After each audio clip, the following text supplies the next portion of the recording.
الحمد للہ رب العالمین والصلاة والسلام علی خاتم النبیین اما بعد فاعوذ باللہ من الشیطان الرجیم بسم اللہ الرحمن الرحیم. پڑھیے الصلاة والسلام علیک یا رسول اللہ وعلی آلک واصحابک یا حبیب اللہ. الصلاة والسلام علیک یا نبی اللہ وعلی آلک واصحابک یا نور اللہ. میرے پیارے اسلامی بھائیوں اور مدنی چینل کے ناظرین، آج جمعرات ہے اور ہر جمعرات دعوت اسلامی کا ہفتہ وار سنت و بھرا اجتماع دنیا بھر میں ہزاروں مقامات پر ہوتا ہے، اور اسی سلسلے میں آج پاکستان کے صوبے خیبر پختونخوا کے بڑے ہی مشہور شہر پشاور میں دعوت اسلامی کے ہفتہ وار اجتماع کا سلسلہ جاری ہے. رب کریم ہم سب کا جمع ہونا اپنی بارگاہ میں قبول فرمائے اور آج کے اس اجتماع کی برکتیں ہم سب کو نصیب فرمائے. درود پاک پڑھنے کے بے شمار فضائل و برکات ہیں. قبلہ شیخ طریقت امیر اہل سنت کی جو بہت خوبصورت کتاب جو حدیثیں آپ نے جمع کی ہیں اس کا نام ہے اربعین عطار. اس کتاب کی قسط نمبر 2 کی حدیث نمبر 14 ہے. پیارے آقا علیہ الصلوۃ والسلام فرماتے ہیں الدعاء بین الصلاتین لا یرد. آقا فرماتے ہیں کہ 2 درودوں کے درمیان مانگی جانے والی دعا رد نہیں کی جاتی. یعنی اول بھی درود ہو جائے آخر بھی درود ہو جائے تو اب ان 2 درودوں کے درمیان جو دعا مانگی جاتی ہے وہ رد نہیں کی جاتی. تو ہمیں چاہیے کہ ہم جب بھی دعا کریں تو پہلے بھی درود پڑھیں، آخر میں درود پڑھیں، اور درود پاک ویسے ہی پڑھتے رہا کریں. جتنا درود پاک پڑھتے رہیں گے انشاءاللہ برکتیں ملیں گی. اور یاد رہے کہ شب جمعہ جو یہ رات اس وقت ہمارے درمیان ہے یہ خاص درود پاک پڑھنے کی رات ہے. اور جمعے کے دن کی تو کیا شان ہے. احادیث میں یہ مضمون ملتا ہے کہ جو کوئی شخص جمعہ کے دن 200 بار درود پاک پڑھ لے اس کے 200 برس کے گناہ معاف کر دیے جاتے ہیں. تو ہمیں چاہیے ہم کثرت سے درود پاک پڑھتے رہا کریں. آئیے محبت کے ساتھ باواز بلند درود پاک پڑھ لیں. صلو علی الحبیب صلی اللہ تعالی علی محمد صلی اللہ علیہ وسلم. حدیث پاک میں آتا ہے انما الاعمال بالنیات. اعمال کا دار و مدار نیتوں پر ہے. آج جو پشاور میں اجتماع میں آئے ہیں اور جو مدنی چینل کے ناظرین ہمیں سن رہے ہیں، آئیے کچھ اچھی نیتیں کر لیتے ہیں کہ اچھی نیتوں سے عمل کا ثواب جو ہے وہ بڑھ جاتا ہے. پہلی نیت یہ کرتے ہیں کہ رضائے الہی کے لیے بیان سنوں گا، با ادب بیٹھوں گا، خوب توجہ سے بیان سنوں گا. جو سنوں گا اسے یاد رکھنے اور دوسروں تک پہنچانے کی بھی تو کوشش کروں گا. لیے چلتا ہوں میں آپ کو اسلام کے ابتدا کی طرف کہ جب اسلام کا ابتدائی دور تھا اس وقت جو مشکلات تھیں، ایسی مشکلات پہلے اس کے بعد کبھی مسلمانوں پر نہیں آئیں. مکہ پاک پر غیر مسلموں کا غلبہ تھا. دین کی دعوت میں 1000 طرح کی رکاوٹیں تھیں. جو اسلام قبول کر لیتا تھا ابو جہل، ابو لہب وغیرہ اسے 1000 طرح کی تکلیفیں پہنچاتے تھے. اس دور کا واقعہ ہے کہ 38 لوگوں نے اسلام قبول کر لیا تھا. نبی پاک علیہ الصلوۃ والسلام ابھی ایک جگہ صحابہ کو جمع کیا گیا تھا اور پیارے آقا علیہ الصلوۃ والسلام تشریف لانے والے تھے اور حرم پاک میں، مکہ پاک میں یہ اجتماع مختصر سی محفل، 38 لوگ تھے. تو ایک مبلغ اسلام وہ کھڑے ہوئے اور انہوں نے نیکی کی دعوت دینے کا سلسلہ شروع کیا نبی پاک کے بیان سے پہلے.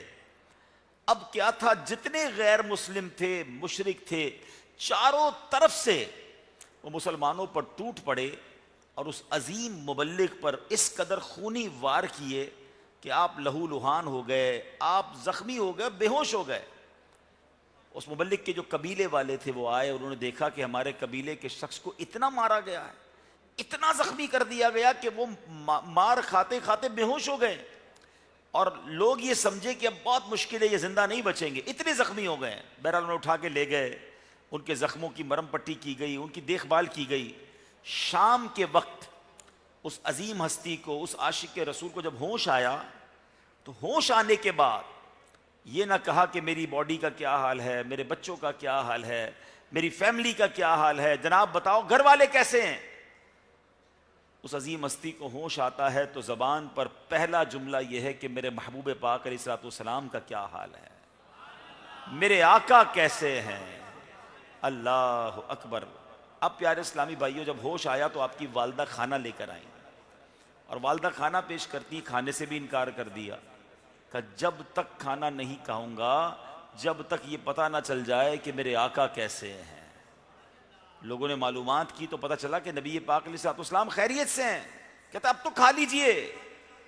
تو والدہ کو کہتے ہیں خدا کی قسم جب تک اپنے آقا کی زیارت نہ کر لوں گا جب تک کچھ نہیں کھاؤں گا، نہ کھاؤں گا نہ پیوں گا۔ اب عاشقانہ ضد تھی، ماں ہوتی ہے، لے کر اپنے اس بیٹے کو نبی پاک علیہ الصلوۃ والسلام کی بارگاہ میں آئیں۔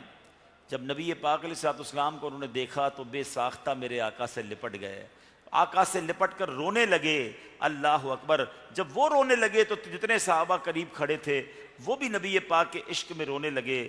اب وہ عظیم مبلغ یہاں بھی تبلیغ دین سے پیچھے نہ رہے، یہاں بھی اسلام کی دعوت سے پیچھے نہ رہے۔ نبی پاک سے کہتے ہیں حضور میری ماں مجھے لے کر آئی ہے مگر ابھی تک یہ مسلمان نہیں ہوئی ہیں، حضور ان کے لیے بھی ہدایت کی دعا فرمائیے۔ ذرا غور کیجئے، اللہ کا نام لینے پر زخمی ہوئے ہیں، اسلام کی بات کرنے پر مار پڑی ہے، مگر اپنی والدہ کی پھر بھی فکر ہے۔ ہم جناب چھوٹی سی نیکی کریں، کوئی دل توڑ دے، بندہ نیکی چھوڑ کے چلا جاتا ہے کہ بھائی میں نہیں کر رہا، خود تو تکلیف میں ہیں، اپنی ماں کو بھی دائرہ اسلام میں داخل کرنا چاہتے ہیں۔ اللہ اکبر۔ نبی پاک علیہ الصلوۃ والسلام نے ان کی والدہ کو اسلام کی دعوت پیش کی۔ اللہ کے حبیب علیہ الصلوۃ والسلام کے الفاظ کیسے نرالے ہوں گے، ایسے دل پر اثر کر گئے کہ وہ والدہ بھی اسی وقت کلمہ پڑھ کر مسلمان ہو گئیں۔ اب میرے پیارے اسلامی بھائیوں، آپ جاننا چاہیں گے کہ اسلام کے لیے اتنی بڑی بڑی قربانی دینے والے نبی پاک علیہ الصلوۃ والسلام کا جب تک دیدار نہ ہو، کھانا پانی سب سے دور رہنے والے، زخموں سے چور چور بے ہوش ہو کر جب ہوش آئے تو اپنے گھر والوں کی بجائے اپنے آقا کی خیریت پوچھنے والے یہ عاشق رسول کون تھے؟ یہ کوئی اور نہیں، یہ امیر المومنین، خلیفۃ المسلمین، مسلمانوں کے سب سے پہلے خلیفہ حضرت ابو بکر صدیق رضی اللہ تعالیٰ عنہ ہیں۔ اللہ نے ان کو وہ کمالات عطا فرمائے، وہ عروج عطا فرمایا، اور نبی پاک علیہ الصلوۃ والسلام سے ایسی والہانہ محبت عطا فرمائی۔ اسلام کے لیے قربانیوں کا عالم یہ تھا کہ گھر چھوٹتا ہے تو چھوٹ جائے، گھر بار چھوٹتا ہے تو چھوٹ جائے، مال قربان ہوتا ہے تو ہو جائے، جان جاتی ہے تو چلی جائے، سرکار دو عالم صلی اللہ علیہ وسلم کا دامن نہیں چھوڑنا، اسلام کو نہیں چھوڑنا۔ اللہ اکبر۔ میں اور آپ تو نعت میں پڑھتے ہیں، صدیق اکبر نے پریکٹیکلی پروف کیا ہے کہ کروں تیرے نام پہ جاں فدا، نہ بس ایک جاں دو جہاں فدا، آقا کروں تیرے نام پہ جاں فدا، نہ بس ایک جاں دو جہاں فدا، دو جہاں سے بھی نہیں جی بھرا، کروں کیا کروڑوں جہاں نہیں۔ اللہ اکبر۔ ایسا عظیم مرتبہ ہے صدیق اکبر رضی اللہ تعالیٰ عنہ کا۔ اب آئیے پہلے آپ کا چھوٹا سا تعارف، ایک بایوگرافی سن لیجئے۔ اتنے سارے نوجوان موجود ہیں، بہت سارے لوگوں کو یہی نہیں پتا کہ سیدنا ابو بکر کا نام کیا ہے، لوگ ابو بکر ہی انہیں کہتے ہیں۔ تو آئیے آج جانتے ہیں ان کا نام کیا ہے، ان کا لقب کیا ہے، ان کی کنیت کیا ہے، کچھ تفصیل جان لیجئے۔ یاد رہے کہ صدیق اکبر رضی اللہ تعالیٰ عنہ مسلمانوں کے پہلے خلیفہ ہیں۔ آپ کا نام پاک عبداللہ، کنیت ابو بکر، اور صدیق و عتیق یہ آپ کے مشہور القاب ہیں۔ صدیق اور عتیق یہ آپ کے مشہور القاب ہیں۔ صدیق اکبر رضی اللہ عنہ وہ عظیم ہستی ہیں کہ جن کے فضائل میں کئی قرآنی آیتیں نازل ہوئی ہیں۔ صدیق اکبر وہ بلند مرتبہ ہستی ہیں کہ قرآن نے ان کو اتقا، یعنی سب سے امت میں سب سے بڑا متقی فرمایا ہے۔ آپ وہ ذی شان ہیں کہ آپ کو اولو الفضل قرآن نے فضیلت والا فرمایا، اور سبحان اللہ آپ کو قرآن کریم نے تصدیق کرنے والا فرمایا، آپ کو متوکل یعنی اللہ پاک پر بھروسہ کرنے والا فرمایا گیا، آپ کو خائف کبریا یعنی اللہ کا بہت خوف رکھنے والا بھی فرمایا گیا، آپ کو قرآن مجید میں صالح المؤمنین یعنی نیک ایمان والا فرمایا گیا، آپ کو دین پر ثابت قدم رہنے والا فرمایا گیا۔ قرآن کریم میں آپ کے یہ اوصاف بیان ہوئے کہ آپ اللہ پاک سے محبت کرنے والے ہیں اور اللہ پاک بھی آپ سے محبت فرماتا ہے، آپ مومنوں پر رحم دل ہیں، دشمنان اسلام پر شدت کرنے والے ہیں، راہ خدا میں سر دھڑ کی بازی لگانے والے ہیں، اور سبحان اللہ دین کے معاملے میں کسی ملامت کرنے والے کی ملامت کا خوف نہیں رکھتے۔ سبحان اللہ صدیق اکبر وہ ہیں کہ قرآن کریم نے ہمیں اور قیامت تک آنے والے مسلمانوں کو آپ کے رستے پر چلنے کا حکم دیا ہے۔ آپ کی شان میں اللہ پاک نے یہاں تک فرمایا کہ اللہ پاک آپ کو اتنا اجر دے گا کہ آپ راضی ہو جائیں گے۔ خدا اکرام فرماتا ہے اتقا کہہ کے قرآن میں، خدا اکرام فرماتا ہے اتقا کہہ کے قرآن میں، کریں پھر کیوں نہ اکرام اتقیا صدیق اکبر کا، گدا صدیق اکبر کا خدا سے فضل پاتا ہے، خدا کے فضل سے میں ہوں گدا صدیق اکبر کا۔ اے میرے پیارے اسلامی بھائیوں، سرکار دو عالم علیہ السلام کی نعت خوانی ہم کرتے ہیں، کچھ لوگ اس میں وسوسے ڈالنے کی بھی کوشش کرتے ہیں، کہتے ہیں یہ نعت خوانی کیسے شروع ہو گئی؟ لگتا ہے انہوں نے حدیث پڑھی نہیں ہے، نبی پاک کی سیرت پڑھی نہیں ہے۔ میرے آقا علیہ السلام کی نعت تو صحابہ کرام بھی پڑھا کرتے تھے۔ ایک صحابی رسول ہیں جن کا نام ہے حسان بن ثابت رضی اللہ تعالیٰ عنہ، یہ وہ عظیم صحابی ہیں جن کو نعت خوان مصطفیٰ، نعت گو شاعر کہا جاتا تھا، اور یہ سرکار علیہ السلام کے دربار میں بیٹھ کر میرے آقا کی شان بیان کیا کرتے تھے، اور پیارے آقا کو ان کے اشعار اتنے پسند آتے کہ نبی پاک حضرت حسان کے لیے منبر لگایا کرتے۔ سنیے ذرا غور سے، اے نعت خوانوں تمہیں مبارک ہو، اور اے نعت سننے والوں آپ کو بھی مبارک ہو۔ حضرت حسان بن ثابت کے لیے نبی پاک منبر لگاتے اور دعا فرماتے، اے اللہ روح القدس کے ذریعے حسان کی مدد فرما۔ اچھا حضرت حسان بن ثابت نے نعتیں کیسی کیسی لکھی؟ اگر آپ یقین کریں حضرت حسان بن ثابت کی نعت کا ایک شعر ہی سمجھ جائے نا تو کبھی بھی زندگی میں نعت خوانی کے بارے میں وسوسہ نہیں آئے گا۔ اب ذرا وہ شعر سن لیں، آپ لکھتے ہیں وَأَحْسَنُ مِنْكَ لَمْ تَرَ قَطُّ عَيْنِي وَأَجْمَلُ مِنْكَ لَمْ تَلِدِ النِّسَاءُ خُلِقْتَ مُبَرَّأً مِنْ كُلِّ عَيْبٍ كَأَنَّكَ قَدْ خُلِقْتَ كَمَا تَشَاءُ۔ کیا لکھتے ہیں؟ وَأَحْسَنُ مِنْكَ لَمْ تَرَ قَطُّ عَيْنِي، حضور آپ جیسا حسین میری آنکھ نے دیکھا ہی نہیں ہے۔ وَأَجْمَلُ مِنْكَ لَمْ تَلِدِ النِّسَاءُ، حضور آپ جیسا جمیل کسی ماں نے جنا ہی نہیں ہے۔ ذرا رک جائیے، یہ تو صحابی رسول کہہ رہے ہیں نا، تو اگر آج 1400 سال بعد ہم اردو بولنے والے اپنی نعت خوانی میں یہ کہیں کہ جیسے میرے سرکار ہیں ایسا نہیں کوئی، اب میری نگاہوں میں جچتا نہیں کوئی، کیونکہ جیسے میرے سرکار ہیں ایسا نہیں کوئی۔ پنجابی شاعر اگر لکھ دیں کہ ایڈا سونا نبی کوئی دنیا تے آیا نہیں، یار ایہو جیا کوئی رب نے بڑھایا نہیں، آمنہ دا چند تے حلیمہ دا دلارا، قسم خدا دی مینو سب نالو پیارا۔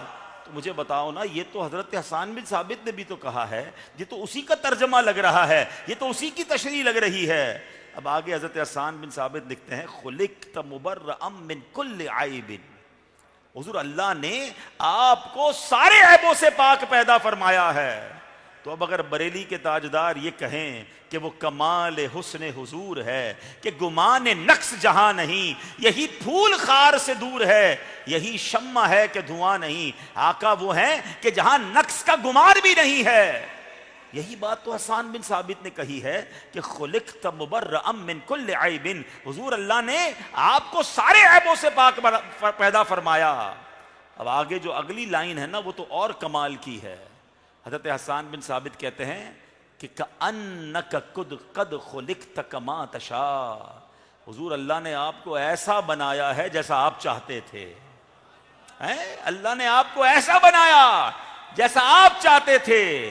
تو تاجدار بریلی یہی تو لکھتے ہیں کہ خدا کی رضا چاہتے ہیں دو عالم، خدا کی رضا چاہتے ہیں دو عالم، خدا چاہتا ہے رضائے محمد۔ تو پتہ چلا کہ نعت خوانی کا سلسلہ تو نبی پاک کے دور سے جاری ہے اور انشاءاللہ قیامت تک جاری رہے گا۔ اب تو جناب ہم انشاءاللہ نعتیں پڑھتے بھی رہیں گے، سنتے بھی رہیں گے، بلکہ شاعر کہتے ہیں نا، نعت خوانی موت بھی ہم سے چھڑا سکتی نہیں، قبر میں بھی مصطفیٰ کے گیت گاتے جائیں گے۔ اب تو پہلے نعت خوانی کے بارے میں کنفیوژن پھیلانے والوں کو بھی سن رہے ہیں کہ جناب وہ بھی نعتیں پڑھنے لگ گئے ہیں۔ چلیں اچھی بات ہے، تو ہم تو پہلے سے کہتے ہیں کہ یہ صحابہ کا طریقہ ہے اور یہ انشاءاللہ قیامت تک جاری رہے گا۔ لیکن میں جس موضوع کی طرف توجہ دلانا چاہتا ہوں کہ حضرت حسان بن ثابت رضی اللہ تعالیٰ عنہ جو ہیں وہ نبی پاک کے صحابی ہیں اور نعت لکھنے والے ہیں، لیکن میرے آقا کو صدیق اکبر رضی اللہ تعالیٰ سے محبت کیسی ہے کہ پیارے آقا حضرت حسان سے فرماتے ہیں، اے حسان کیا تم نے میرے صدیق کی شان میں بھی کوئی شعر لکھے ہیں؟ پیار دیکھ رہے ہیں آپ، نبی پاک حضرت حسان سے فرما رہے ہیں کہ اے حسان صدیق کی تعریف میں بھی کوئی شعر لکھا ہے؟ عرض کرتے ہیں جی ہاں حضور میں نے لکھا ہے۔ فرمایا مجھے سناؤ۔ اب صدیق اکبر کی منقبت ہے اور نبی پاک سماعت کر رہے ہیں۔ حضرت حسان بن ثابت نے لکھی ہے، وہ کہتے ہیں حضور میں نے یہ اشعار لکھے ہیں، وَثَانِيَ اثْنَيْنِ فِي الْغَارِ الْمُنِيفِ وَقَدْ طَافَ الْعَدُوُّ بِهِ اِذْ صَعَدَ الْجَبَلَ، یعنی اس کا معنی یہ ہے اے ابو بکر صدیق آپ اس بابرکت غار ثور میں ثانی اثنین یعنی دو میں سے دوسرے تھے جب دشمن نے اس پہاڑ کے گرد چکر لگایا اور اس پر چڑھا۔ اگلے شعر میں کہتے ہیں وَقَانَ حُبَّ رَسُولِ اللَّهِ قَدْ عَلِمُوا مِنَ الْبَرِيَّةِ لَمْ يَعْدِلْ بِهِ بَدَلًا، سب جانتے ہیں کہ رسول اللہ کی بارگاہ میں آپ سب سے مخلوق میں سب سے بڑھ کر محبوب ہیں، بارگاہ رسالت میں آپ کا کوئی ہم پلہ نہیں ہے۔ شان صدیق اکبر بیان کون کر رہا ہے؟ صحابی رسول، اور سماعت کون کر رہے ہیں؟ جناب رسول اللہ صلی اللہ تعالیٰ علیہ وسلم۔ اے پشاور کے اجتماع میں آنے والوں تمہیں مبارک ہو، آج ہم اسی ادا کو ادا کر رہے ہیں کہ شان صدیق اکبر ہم بھی بیان کر رہے ہیں۔ اچھا، جب نبی پاک علیہ السلام نے یہ اشعار سنے نا اپنے پیارے ساتھی کے لیے، حضرت صدیق اکبر کے لیے، تو حدیث کے الفاظ ہیں کہ نبی پاک اتنا مسکرائے کہ میرے آقا کے مبارک دانت ظاہر ہو گئے، نبی پاک کی مبارک داڑھیں نظر آنے لگی، اور فرماتے ہیں اے حسان تو نے سچ کہا، ابو بکر ایسے ہی ہیں۔ سبحان اللہ۔ اب بتائیے ان کی ہم کیا شان بیان کریں؟ اللہ نے کیسا مرتبہ عطا فرمایا کہ جن کی شان جو ہے سبحان اللہ۔ درود پاک پڑھ لے، صلو علی الحبیب صلی اللہ تعالی علی محمد صلی اللہ علیہ وسلم، صلی اللہ علی محمد صلی اللہ علیہ۔ تو میں عرض کر رہا تھا کہ ہم ان کی کیا شان بیان کریں کہ جن کی شان نبی پاک علیہ السلام بیان فرما رہے ہیں، جن کی شان صحابہ کرام بیان فرما رہے ہیں۔ اب آئیے نبی پاک علیہ السلام کے اس جان نثار کی ہم زندگی کا ایک اور واقعہ سنتے ہیں۔ ہجرت مدینہ کا موقع ہے، پیارے آقا علیہ السلام حضرت صدیق اکبر رضی اللہ عنہ کے گھر تشریف لائے اور فرمایا اے ابو بکر، ہجرت کے بعد جیسے غیر مسلم مجھے تلاش کریں گے ویسے ہی تمہیں بھی تلاش کریں گے، اس سفر کی وجہ سے تمہیں بہت ساری تکلیفوں کا سامنا ہو سکتا ہے، یہ سب صورتحال تمہارے سامنے رہے، کیا اب بھی میرے ساتھ ہجرت کے لیے تیار ہو؟ آپ سوال سمجھ رہے ہیں؟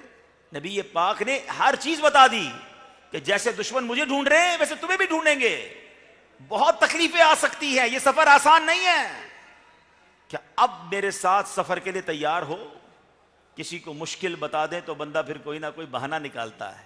آج کے دور میں اگر کوئی مشکل والا کام ہو تو بندہ کہتا ہے گھر میں بڑی مصروفیت ہے، جناب میں طبیعت ٹھیک نہیں ہے، فلاں معاملہ ہے، اور یہاں تو جان جانے کا ڈر تھا، وہ دشمن تو مارنے کے لیے ڈھونڈ رہے تھے نا، انہوں نے تو سوسائیڈ اٹیک کر بھی دیا تھا، یہ تو اللہ نے نبی پاک کو اطلاع فرما دی، وحی فرما دی، اور میرے آقا ان کافروں کے سامنے سے نکل گئے اور مولا علی شیر خدا کو اپنے بستر پر سلا دیا۔ یہ بڑا پیارا واقعہ ہے کہ نبی پاک کو معلوم تھا کہ دشمنان خدا جان سے مارنا چاہتے ہیں، اور میرے آقا نے صدیق اکبر کو سب بتا دیا، مگر آپ کو پتہ ہے صدیق اکبر رضی اللہ تعالیٰ نے جو جواب دیا، اللہ اکبر. ذرا یہ سوچ سنیے گا, یہ سونے سے تولے جانے والے الفاظ ہیں.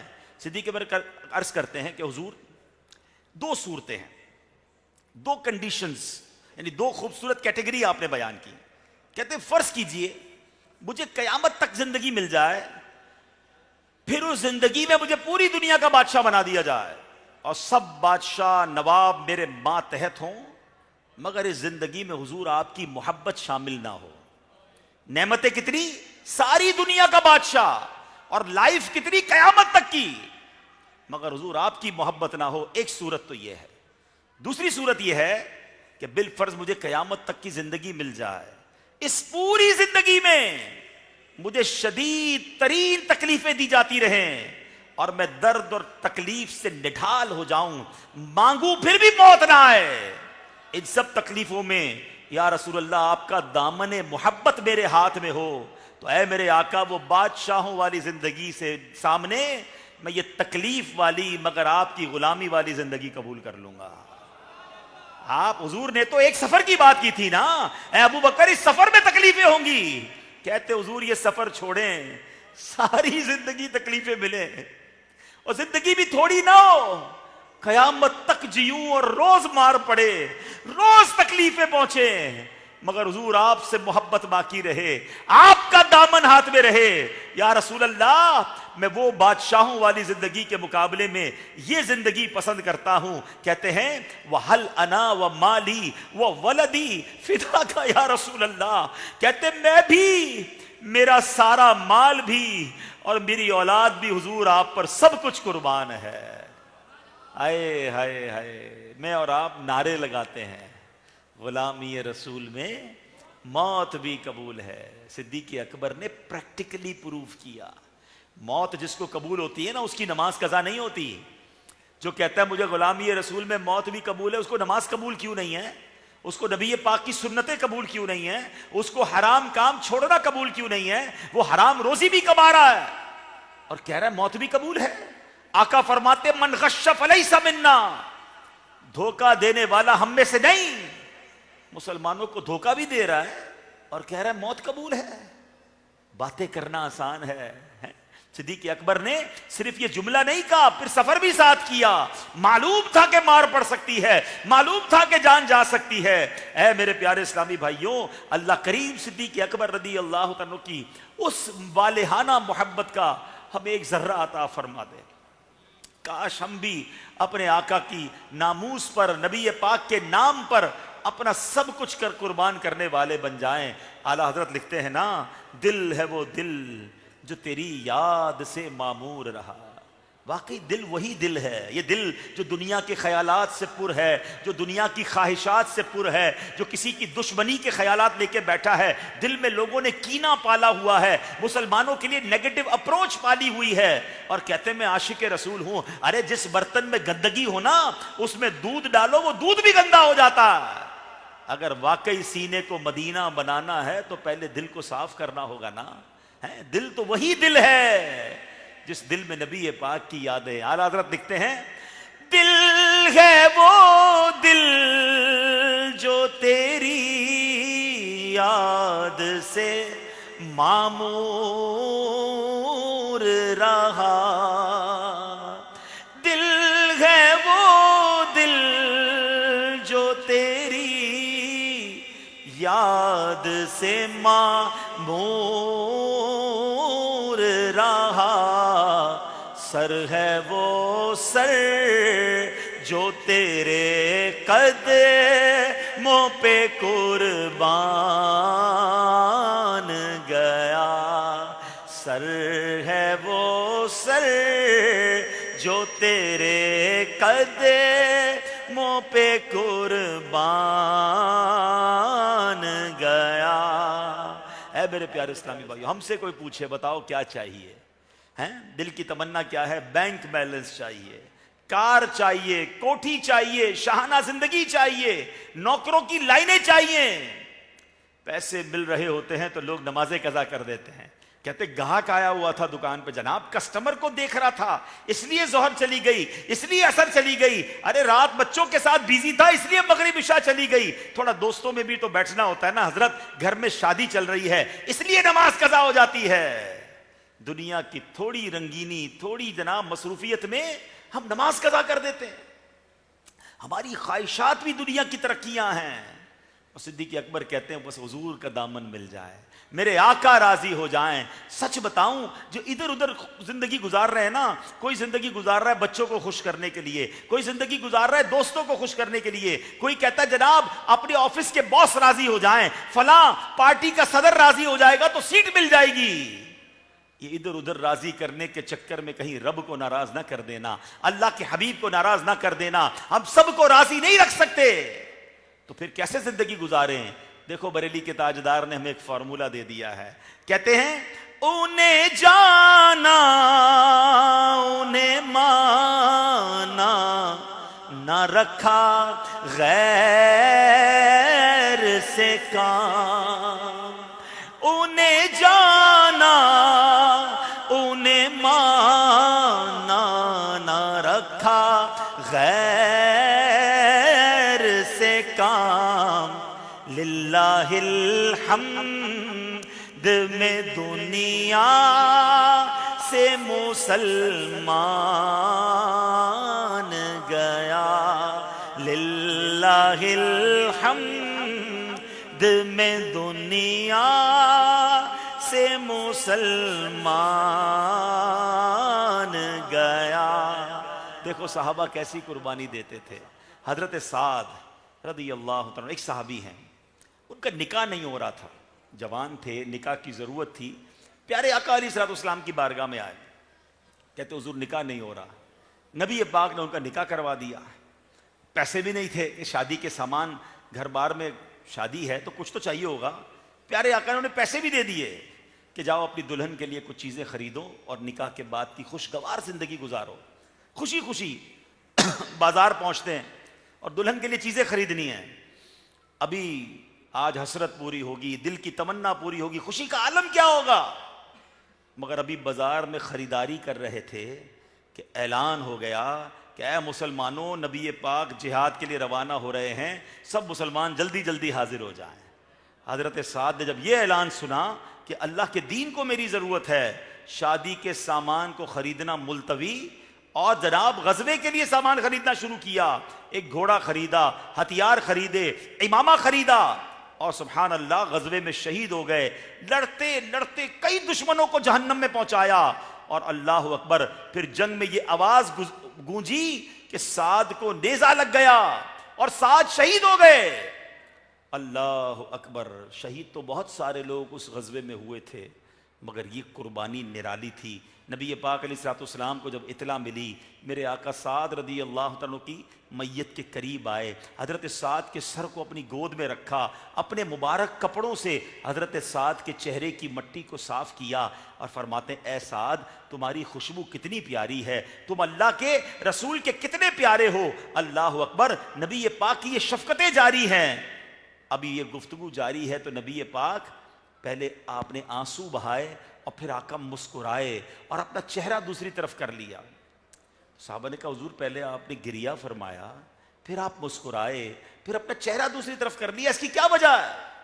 آقا فرماتے ہیں سعد نے جو قربانی دی ہے، سعد رضی اللہ تعالیٰ کو جو مقام دیا گیا تھا، اس کی وجہ سے میری آنکھوں میں آنسو تھے، مگر پھر اس کے بعد فرماتے ہیں اللہ نے جب سعد کو جو مقام دے دیا وہ میں نے دیکھا تو میرے چہرے پہ مسکراہٹ آ گئی، اور پھر میں نے چہرہ دوسری طرف اس لیے کر لیا کہ میں نے دیکھا جو جنتی حوریں سعد کے نکاح میں دی گئی ہیں وہ سعد کی طرف دوڑتی بھی آ رہی تھی، میں نے حیا کی وجہ سے اپنا چہرہ دوسری طرف کر لیا۔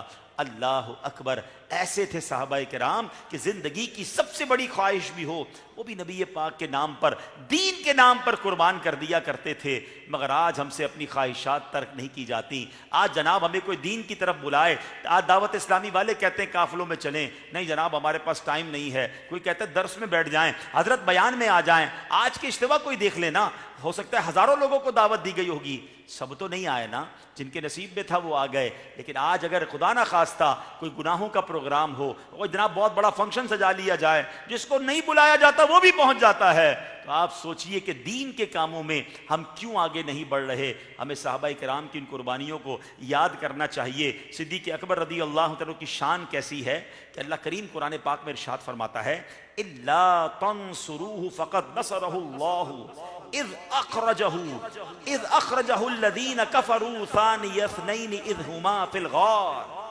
اللہ قرآن میں فرماتا ہے اگر تم اس نبی کی مدد نہیں کرو گے تو اللہ ان کی مدد فرما چکا ہے۔ جب کافروں نے انہیں ان کے وطن سے نکال دیا تھا، جبکہ یہ دو میں سے دوسرے تھے، جب دونوں غار میں تھے، اس آیت کریمہ میں صحابہ کرام کو سبحان اللہ خدمت، دین کی خدمت کرنے، نبی پاک کی خدمت کے لیے تن من دھن کی بازی لگانے کا ایک جذبہ دلایا جا رہا ہے، پیغام دیا جا رہا ہے۔ انداز کیسا نرالا ہے، الا تنصروہ فقد نصرہ اللہ، اگر تم اس نبی کی مدد نہیں کرو گے تو اللہ ان کی مدد فرما چکا ہے۔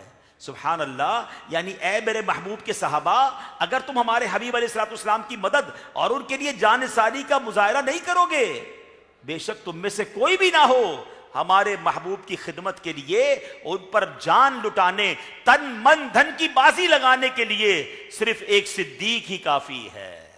جو قرآن کہہ رہا ہے نا کہ اللہ مدد فرما چکا، تو علماء کہتے ہیں صدیق اکبر ہی کافی تھے کہ انہوں نے سبحان اللہ نبی پاک پر اپنا سب کچھ قربان کیا۔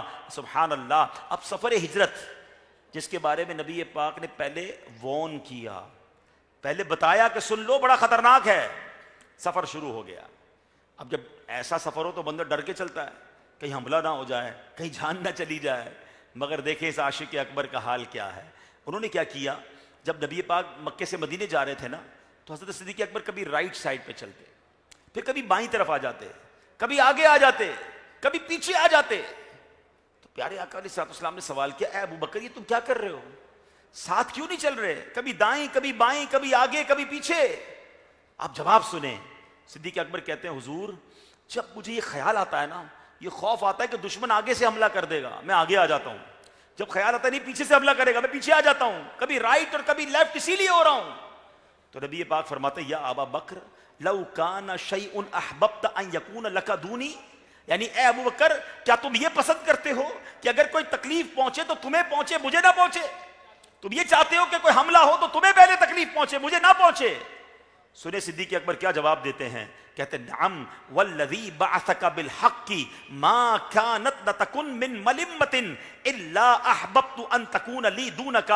جی ہاں یا رسول اللہ، اللہ پاک کی قسم جس نے آپ کو سچا نبی بنا کر بھیجا ہے، میں یہ پسند کرتا ہوں کہ کوئی بھی تکلیف ہو تو وہ مجھے پہنچے، آپ علیہ الصلوۃ والسلام کو کچھ بھی نہ ہو، حضور آپ کو کوئی اثر نہ پہنچے، مجھ پر یہ اللہ اکبر تکلیف آنی ہے تو آ جائے۔ اور پھر صدیق اکبر جب غار ثور پہنچتے ہیں، آپ کو سب کو یاد ہوگا یہ واقعہ کہ جب غار آ گیا صدیق اکبر خود اندر جاتے ہیں، کہتے ہیں حضور آپ باہر رہیے، ہو سکتا ہے اندر کوئی جانور ہو، پہلے میں صفائی کر دوں۔ آپ نے صفائی کی، دیکھا کچھ سوراخ باقی ہیں، اپنی چادر کو پھاڑا اور ٹکڑے ٹکڑے اس سوراخوں کو بند کیا، 2 سوراخ پھر بھی بچ گئے۔ صدیق اکبر رضی اللہ تعالیٰ نے اپنا پیر رکھا اور نبی پاک سے عرض کی حضور اب تشریف لے آئیں۔ میرے آقا تشریف لے گئے، صدیق اکبر رضی اللہ تعالیٰ کی گود میں آرام فرما رہے ہیں۔ آئے ہائے، صدیق اکبر کی قسمت پر ہماری جانیں قربان، کیسا دیدار کیا ہوگا جب نبی پاک گود میں آرام کر رہے ہیں۔ مگر اب ایک اور امتحان شروع ہو گیا کہ جس سوراخ پر پیر رکھا تھا وہاں کوئی سانپ تھا۔ علماء کہتے ہیں وہ بھی دیدار مصطفیٰ کرنا چاہتا تھا، اس نے پہلے تو بہت پش کیا کہ صدیق اکبر اپنا پیر ہٹا لیں، جب آپ نے پیر نہیں ہٹایا تو اس نے ڈس لیا۔ اب سانپ کا ڈسنا کتنا خطرناک ہوتا ہے، آج کے دور میں تو بتایا جاتا ہے کسی کو سانپ ڈس لے اور اسے پتہ چل جائے تو اس کی خوف سے ہی موت ہو جاتی ہے کہ تھوڑی دیر بعد ویسے ہی مر جانا ہے۔ مگر صدیق اکبر رضی اللہ عنہ کے پاس 2 آپشن تھے، یا تو نبی پاک کو آرام سے مطلب آرام میں خلل ڈالتے اور آقا سے عرض کرتے حضور آپ بیدار ہو جائیں مجھے سانپ نے کاٹ لیا ہے۔ دوسرا آپشن یہ تھا کہ جان جاتی ہے تو چلے جائے، نبی پاک کے آرام میں خلل نہیں آنا چاہیے۔ یہ کہنا آسان ہے میرے پیارے اسلامی بھائیوں، آپ نے فیصلہ کیا میری جان جاتی ہے تو جائے، پیارے آقا کے آرام میں خلل نہیں آنا چاہیے۔ مگر انسان تو تھے نا, تکلیف پہنچی آپ کو, آنکھوں سے آنسو نکلے, پیارے آقا گود میں آرام فرما رہے ہیں, پیارے آقا کے رخسار پر آنسو گرتے ہیں, نبی پاک کی مبارک آنکھیں کھلتی ہیں, آقا فرماتے ہیں ابو بکر کیا ہوا؟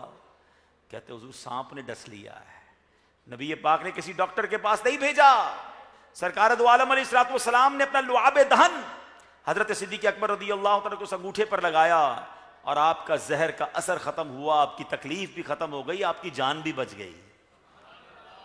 اچھا ایک یہ واقعہ یاد رکھیے گا, ایسا ہی ایک واقعہ مولا علی کے ساتھ ہوا.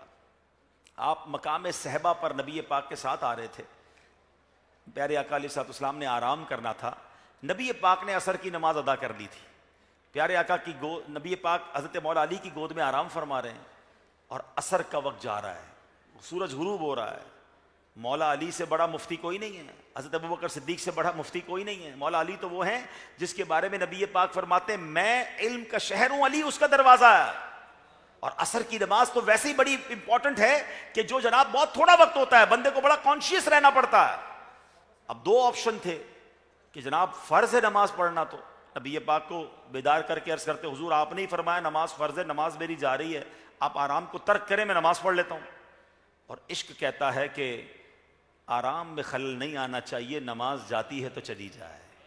یہ دو بڑے کمال کے واقعات ہیں جو بہت کچھ سکھا دیتے ہیں ہم کو. اچھا اب کیا ہوا, جب نبی پاک بیدار ہوتے ہیں تو مولا علی غمگین ہیں. فرمایا اے علی غمزدہ کیوں ہو؟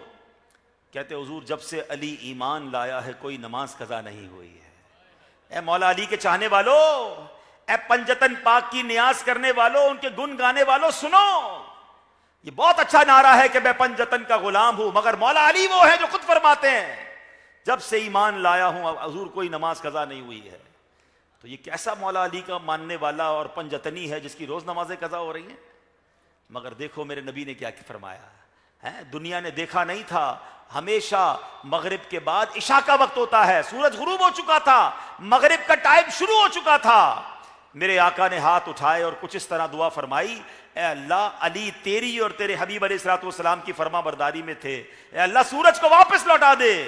اور دنیا نے یہ نظارہ دیکھا کہ مغرب کا وقت شروع ہونے کے بعد پھر عصر کا وقت شروع ہو رہا ہے, پھر سورج واپس آ رہا ہے, اور مولا علی اپنی نماز پڑھ رہے ہیں. اللہ اکبر. اب جو بات سمجھانی ہے مجھے, جو بات ہمیں پک کرنی ہے کہ پہلے تو ان دونوں ہستیوں کا کیلیبر کیا ہے, اسٹیٹس کیا ہے, علمی مقام کیا ہے. ارے ان سے بڑا دنیا میں مفتی کون ہوگا جو نبی پاک کی صحبت میں زندگی گزار رہے ہیں. ایک طرف جان بچانا فرض ہے, یہ فتویٰ سب کو پتا ہوگا کہ جان پر آ رہی ہو تو بہت سی حرام چیزیں کچھ شرائط کے ساتھ حلال ہو جاتی ہیں. اس کی پوری تفصیل ہے, علماء کے پاس آپ جا کر جب پوچھیں گے. مگر میں سمجھانا یہ چاہ رہا ہوں کہ جان بچانا فرض ہے. سیدنا ابوبکر صدیق کو معلوم تھا, ان کو پتا تھا کہ سانپ نے کاٹ لیا ہے, جان چلی جائے گی, مگر عشق نے کہا کہ جان جاتی ہے تو جائے.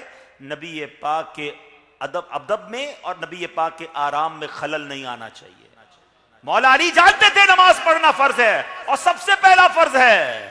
آپ نے فیصلہ کیا کہ نماز جاتی ہے تو جائے, نبی پاک کے آرام میں خلل نہیں ہونا چاہیے. مگر ایک اور خوبصورت بات, انہوں نے جان قربان کی, انہوں نے نماز قربان کی. کیا جان چلی گئی؟ بتاؤ نا, کیا نماز چلی گئی؟ ہائے ہائے, میرے آقا نے انہیں جان لوٹا دی, انہیں نماز لوٹا دی. مگر اس پورے فارمولے میں ایک بات سمجھنی ہے جو اعلیٰ حضرت امام اہل سنت نے بڑی پیاری گتھی سلجھائی ہے. کوسچن بنتا ہے نا, ایک بڑا ریلیونٹ کوسچن بنتا ہے کہ حضور اس اتنے بڑے بڑے مفتیان کرام, اتنے بڑے بڑے صحابہ, یہ کیسے فرض چھوڑ گئے؟ یہ کون سی کتاب میں لکھا ہے؟ لوگ کہتے ہیں نا یہ کون سی کتاب میں لکھا ہے, جناب ریفرنس دو, یہ عشق والا انداز کہاں لکھا ہے؟ تو ان لوگوں کو جواب یہی دیا جاتا ہے کہ یہ عشق والے کام ہمارے نصیبوں میں لکھے ہیں, سب کے نصیبوں میں نہیں ہوتے ہیں. ٹھیک ہے, تو اب کیا کیا صدیق اکبر نے؟ اعلیٰ حضرت اس پورے معاملے کو سمجھا رہے ہیں. فرماتے مولا علی نے واری تیری نیند پر نماز, مولا علی نے واری تیری نیند پر نماز, اور وہ بھی عصر, سب سے جو اعلیٰ خطر کی ہے, سب سے امپورٹنٹ نماز خطرے والی نماز کہلاتی, کیونکہ بہت شارٹ ٹائم ہوتا ہے نا. وہ نماز مولا علی نے وار دی. صدیق بلکہ غار میں جان ان پہ دے چکے, اور حفظ جان تو جان فروز غرر کی ہے, جان بچانا تو فرض ہے. دونوں نے اپنا کام کر دیا. اب آقا نے اپنی شان کے مطابق کیا فرمایا؟ ہاں تو نے انہیں جان انہیں پھیر دی نماز. ہیں مولا علی کو نماز واپس دے دی, صدیق اکبر کو جان واپس لوٹائی. ہاں تو نے انہیں جان انہیں پھیر دی نماز, پر وہ تو کر چکے جو کرنی بشر کی ہے. انہوں نے اپنے حصے کا کام پورا کر دیا تھا. ان کو یہ تھوڑی پتا تھا کہ بھائی جان واپس آ جائے گی, نماز واپس آ جائے گی. انہیں پتا تھا نبی پاک کے نام پر قربان, وہ تو کر چکے جو کرنی بشر کی ہے. اب اعلیٰ حضرت ان دونوں واقعات کے بعد ہمیں ایکسٹریکٹ کر کے اصل فارمولا بتا رہے ہیں جو بات سیکھنے والی ہے کہ سیکھا کیا آپ نے ان دو واقعات سے. کیا فرماتے ہیں؟ ثابت ہوا کہ جملہ فرائض فروع ہیں. جتنے فرض ہیں نا, جتنی بھی ہمارے اوپر فرائض ہیں, یہ شاخیں ہیں. ہاں فروع ہیں. اصل کیا ہے, بنیاد کیا ہے؟ ثابت ہوا کہ جملہ فرائض فروع ہیں, اصل الاصول بندگی استاجور کی ہے. ارے آقا راضی ہیں تو رب راضی ہے. ساری زندگی نمازیں پڑھتے رہو, ساری زندگی روزے رکھتے رہو, ساری زندگی اللہ اللہ کرتے رہو, اگر نبی پاک راضی نہیں ہے نہ تمہارے روزے قبول ہونے ہیں نہ تمہاری نمازیں قبول ہونی ہیں. ثابت ہوا کہ جملہ فرائض فروع ہیں, اصل الاصول بندگی استاجور کی ہے. تو ایسے تھے ہمارے صدیق اکبر رضی اللہ تعالیٰ عنہ کو کہ جن کو غار ثور میں ایسا عظیم مقام ملا. اے میرے پیارے اسلامی بھائیوں, صدیق اکبر رضی اللہ تعالیٰ عنہ نے نبی پاک پر اپنا مال کیسا خرچ کیا. کبھی سوچا ہے آپ نے؟ مکے سے جب مدینے گئے تھے نا, آپ اپنا سب کچھ نبی پاک پر قربان کر دیا. گھر والوں کے پاس کچھ بھی نہیں تھا, اور ان کو یہ پتا بھی تھا کہ جب میں مدینے چلا جاؤں گا تو جو میرے فیملی ممبر مکے میں ہیں ان کو مارا بھی جا سکتا ہے, ان کو تکلیف بھی پہنچائی جا سکتی ہے. مال بھی قربان, خاندان بھی قربان, اپنی پراپرٹیاں بھی چھوڑ گئے, بس آقا کے ساتھ مدینے چلے گئے. اللہ اکبر. اے میرے پیارے اسلامی بھائیوں, پھر نبی پاک نے کیا خوبصورت ارشاد فرمایا. آپ فرماتے ہیں, میرے آقا فرماتے ہیں, لوگوں میں سے کسی کے مال نے مجھے وہ فائدہ نہ دیا جو ابو بکر کے مال نے دیا ہے. سبحان اللہ. آپ سوچے تو صحیح, اس وقت حضرت صدیق اکبر بھی موجود تھے. آپ نے سنا تو رونے لگ گئے. نبی پاک کے اس فرمان کو سن کر رونے لگ گئے. کہتے حل انا و مالی الا لکا یا رسول اللہ. اے اللہ پاک کے آخری رسول, صدیق کے پاس اپنا ہے ہی کیا, میں بھی آپ کا ہوں, میرا سب مال بھی آپ ہی کا ہے. یہ تھے صدیق اکبر رضی اللہ تعالیٰ عنہ, جان بھی قربان, مال بھی قربان, خاندان بھی قربان. اے میرے پیارے اسلامی بھائیوں, اب آئیے میں نبی پاک کا خطبہ سنانا چاہتا ہوں بیان کے آخر میں.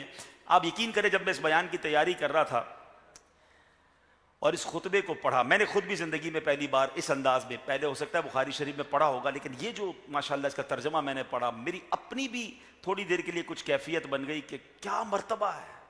آپ ذرا سنیے, الفاظ سنیے گا. یہ بخاری شریف کا یہ اندر یہ موجود ہے حدیث. حضرت عبداللہ ابن عباس رضی اللہ تعالیٰ عنہ سے روایت ہے کہ پیارے آقا علیہ الصلوۃ والسلام نے اپنی ظاہری زندگی مبارک میں جو آخری خطبہ منبر پر آ کر تشریف فرما ہوئے اور خطبہ دیا, حضرت عبداللہ ابن عباس فرماتے کہ نبی پاک تشریف لائے اور میرے آقا نے اپنے سر مبارک پر پٹی باندھی ہوئی تھی, مبارک سر میں تکلیف تھی, پٹی باندھی ہوئی تھی. آپ منبر پر تشریف لائے, اللہ کی حمد بیان کی, پھر فرمایا بے شک تمام لوگوں میں میری خاطر سب سے زیادہ جانی اور مالی جس نے قربانیاں پیش کی ہیں وہ ابو بکر ہیں. منبر پر آ کر سارے صحابہ کے سامنے صدیق اکبر کی شان بیان فرما رہے ہیں. ایک اور جگہ نبی پاک علیہ الصلوۃ والسلام فرماتے ہیں, اے لوگوں میں دیکھتا ہوں کہ تم میرے صحابہ سے متعلق اختلافات میں پڑے ہو, اس کی کیا وجہ ہے؟ کیا تم جانتے نہیں کہ اللہ پاک نے میری محبت, میرے اہل بیت کی محبت اور میرے تمام صحابہ کی محبت قیامت تک کے لیے میری امت پر فرض فرما دی ہے. پیارے آقا نے اپنا خطبہ جاری رکھتے ہوئے فرمایا ابو بکر کہاں ہیں؟ دوران خطبہ صحابہ کی بات ہو رہی ہے, اہل بیت کی بات ہو رہی ہے, ان کے ادب کی بات ہو رہی ہے. اب آقا فرماتے ابو بکر کہاں ہیں؟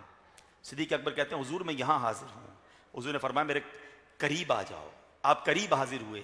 نبی پاک علیہ الصلوۃ والسلام نے دوران خطبہ حضرت صدیق اکبر کو سینے لگا لیا اور آپ کے ماتھے پر نبی پاک نے اپنے نورانی ہونٹوں سے بوسہ دیا. اور پھر حضرت انس بن مالک فرماتے ہم نے دیکھا کہ اس وقت میرے آقا علیہ الصلوۃ والسلام کی آنکھوں سے آنسو مبارک بہ رہے ہیں.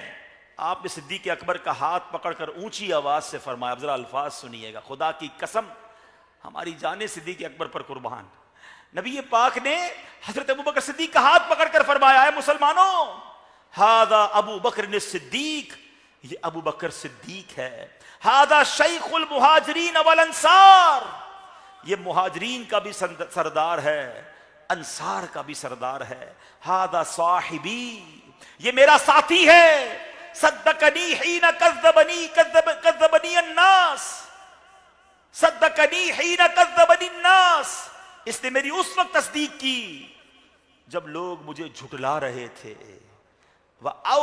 وآوانی حین تردونی، یعنی جب لوگ مجھ سے الگ کر رہے تھے اپنے آپ کو، اس نے مجھے اپنے پاس ٹھہرایا، واشترا لی بلالا من مالہ، اس نے میرے لیے مال خرچ کر کے بلال کو خریدا اور اسے غلامی سے آزاد کروایا۔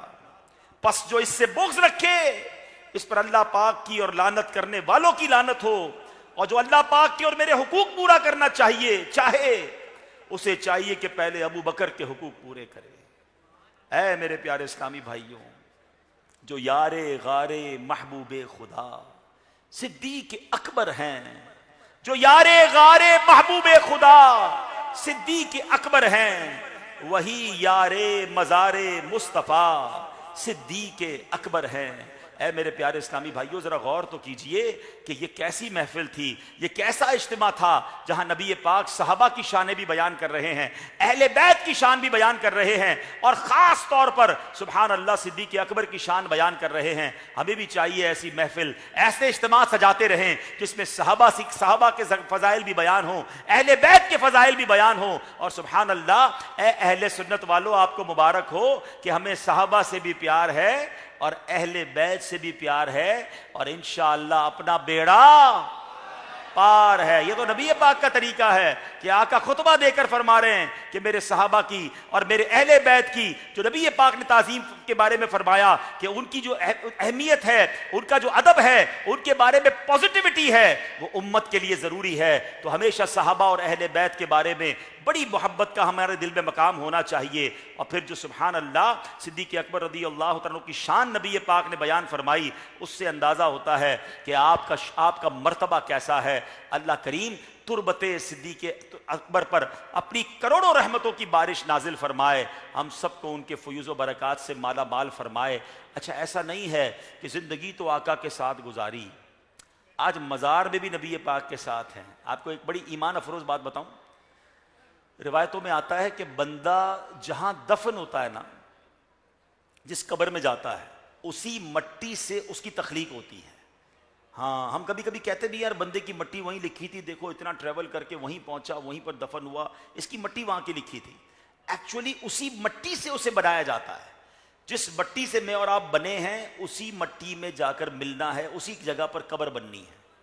اب ذرا ایمان والی بات سنو، عشق والی بات سنو کہ حضرت ابو بکر صدیق اور حضرت عمر کی شان دیکھیں کہ آپ دونوں کو اسی مٹی سے بنایا گیا ہے جس مٹی مبارک سے نبی پاک کی تخلیق ہوئی ہے۔ جبھی تو بالکل برابر میں مزار ہے نا۔ اب غور کیجئے کہ کتنا پہلے انہیں سلیکٹ کر لیا گیا تھا، اور سبحان اللہ یہ وہیں دفن ہیں، اور صرف وہیں تدفین نہیں ہوئی۔ ایک بار نبی پاک صحابہ کرام کے سامنے آئے، تشریف لائے، آپ کے دائیں ہاتھ میں حضرت ابو بکر صدیق کا ہاتھ تھا، بائیں ہاتھ میں حضرت عمر فاروق کا ہاتھ تھا، اور آ کر فرمایا دیکھ لو جیسے آج آئے ہیں محشر کے دن بھی ایسے ہی آئیں گے۔ ہائے ہائے، محشر کے دن بھی انہیں نبی پاک کا ساتھ نصیب ہوگا۔ تو ان سے پیار کیجئے، ان سے محبت کیجئے۔ اللہ مجھے اور آپ کو بار بار مدینے کی حاضری نصیب فرمائے۔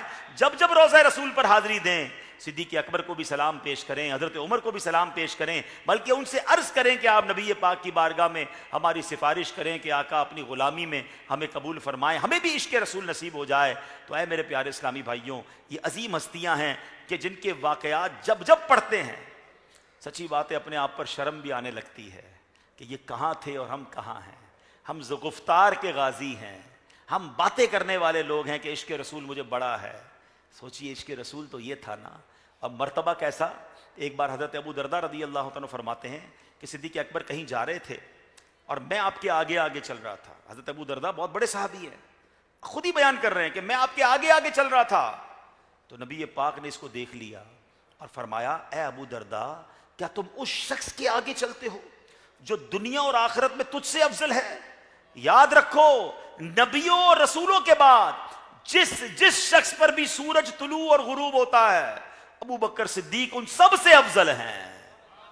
افضل البشر بعد الانبیاء ہم کہتے ہیں نا, یہ نبی پاک نے فرمایا کہ نبیوں اور رسولوں کے بعد دنیا میں سب سے افضل اگر کوئی ہستی ہیں تو صدیق اکبر رضی اللہ تعالیٰ عنہ ہیں. اور صدیق اکبر رضی اللہ تعالیٰ عنہ سے آگے چلنے کو بھی نبی پاک نے پسند نہیں فرمایا.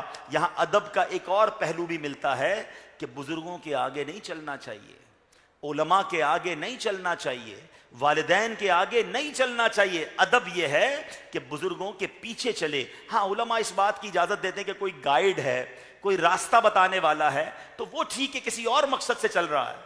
مگر ادب یہ ہے کہ بزرگوں اور اپنی عمر سے بڑے لوگوں, اپنے بڑے رشتہ دار جو ہوتے ہیں, دادا جان ہیں, چچا جان ہیں, تایا جان ہیں, جتنا ادب کریں گے, ہاں با ادب با نصیب, بے ادب بد نصیب. یہاں بے ادبی بڑھتی جا رہی ہے. پہلے ہم چھوٹے تھے تو دیکھتے تھے کوئی سگریٹ بھی پی رہا ہوتا تھا, خاندان کا کوئی بزرگ آ جائے فوراً اسے چھپا دیتے تھے, سر پہ ٹوپی لگا لیتے تھے لوگ, کھڑے ہو جاتے تھے, بیٹھے بیٹھے کھڑے ہو جاتے تھے. اب تو والد صاحب سامنے آ جائیں تو لوگ اپنے موبائل سے ہی سر نہیں اٹھاتے ہیں, کوئی انداز ہی نہیں ہے بزرگوں کے ادب کا. تو ہمیں اللہ مجھے اور آپ کو ادب بھی نصیب فرمائے. اور ادب ملتا ادب والوں کے ساتھ ہے, عشق ملتا ہے عشق والوں کے ساتھ. ہاں یاد رکھیے گا یہ جتنی عادتیں ہیں نا, عشق رسول, خوف خدا, ادب ہونا, حیا ہونا, یہ ساری عادتیں صحبت سے ملتی ہیں. بے حیا کے ساتھ رہیں گے تو بے حیا ہو جائیں گے, جھوٹے کے ساتھ رہیں گے تو جھوٹے ہو جائیں گے, اور جناب بے ادب کے ساتھ رہیں گے بے ادب ہو جائیں گے. تو آج کے اس پرفتن دور میں دعوت اسلامی ایسا ماحول ہے میرے پیارے اسلامی بھائیو. اے پشاور میں رہنے والے عاشقان رسول, آئیے دعوت اسلامی کے اس ماحول کو اپنا لیجئے. آج آئیں اجتماع میں, ہر جمعرات آئیے, دعوت اسلامی کے مدنی قافلوں میں سفر کریں, خود بھی کریں, اپنے جوان بچوں کو بھی سفر کروائیں.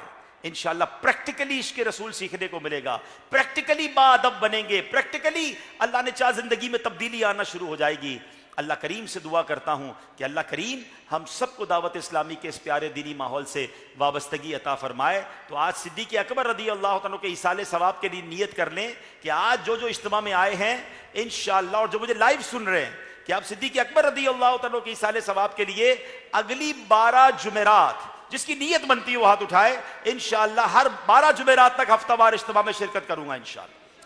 یا اللہ جو آج سے لے کر مسلسل 12 جمعرات تک ہفتہ وار اجتماع میں شرکت کرے اسے صدیق اکبر رضی اللہ تعالیٰ کے روزے کی حاضری نصیب فرما دے. اچھا صدیق اکبر کا روزہ کہاں ہے؟ ہاں یہ دعا بڑی پیاری ہے, اس کا مطلب مدینے کی دعا مل گئی, نبی پاک کے روزے کی حاضری بھی مل جائے گی نا. تو اللہ پاک ہمیں بار بار حرمین طیبین کی حاضری نصیب فرمائے. ہر جمعرات کو